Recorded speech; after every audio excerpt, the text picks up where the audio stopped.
উত্তৰ গুৱাহাটীৰ যুৱক বসন্ত কাকতিয়ে পাচলি খেতিৰে কৰিছে ৰাইজক আকৰ্ষণ।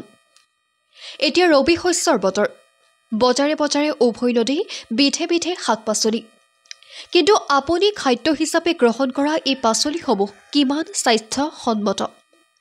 অত্যাধিক ৰাসায়নিক সাৰ ব্যৱহাৰ কৰি উৎপাদন কৰা শাক-পাচলিয়ে আপোনাৰ জীৱনলৈ আনিছে প্ৰবল ভাবুকি। একাংশ খেতিয়কে অধিক মুনাফাৰ আশাত ব্যৱহাৰ কৰে অবাধ ৰাসায়নিক সাৰ।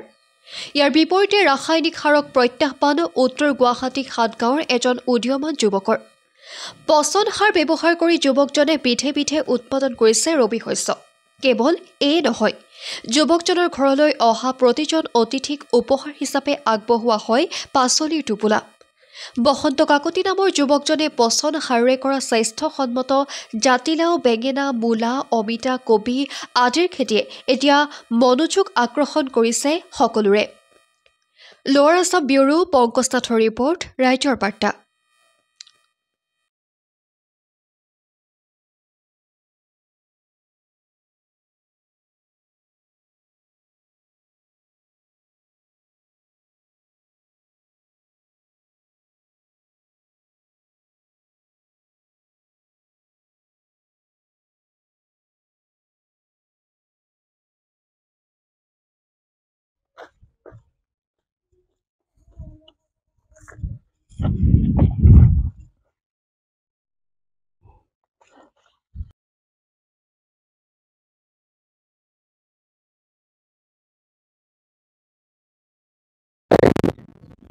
গোবৰখানি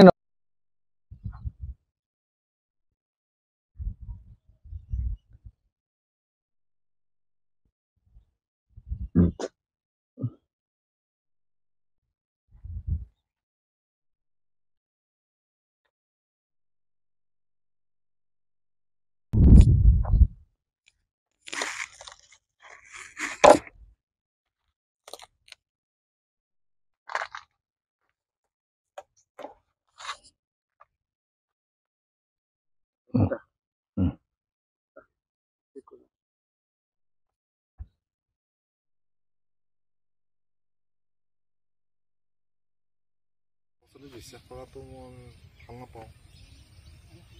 গতিকে মই নিজাভাৱে উৎপাদন কৰিছোঁ, অলপ মাটিত অলপ খেতি কৰিছোঁ। বেছি হৈ যাব নেকি মোৰ, সেইটো কাৰণে মই মানে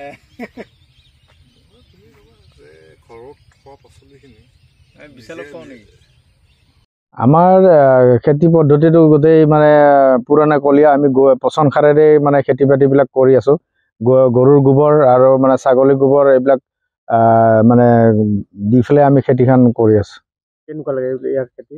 ইয়াত মানে ফলো যথেষ্ট হয়, মানে আৰু মানে হেল্ডি হয়, আৰু প্লাছ আমাৰ ইয়াত যিবিলাক খেতি হয় মানে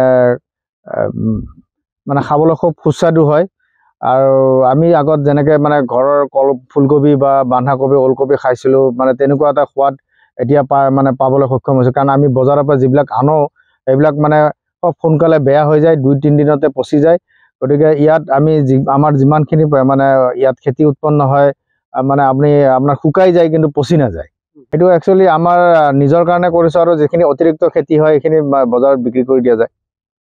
আলহী দুলহী আহিলে আমি গিফ্ট হিচাপে মানে বেলেগ বস্তু দিয়া নাযায়, আমি পাচলিকে দি পঠাওঁ।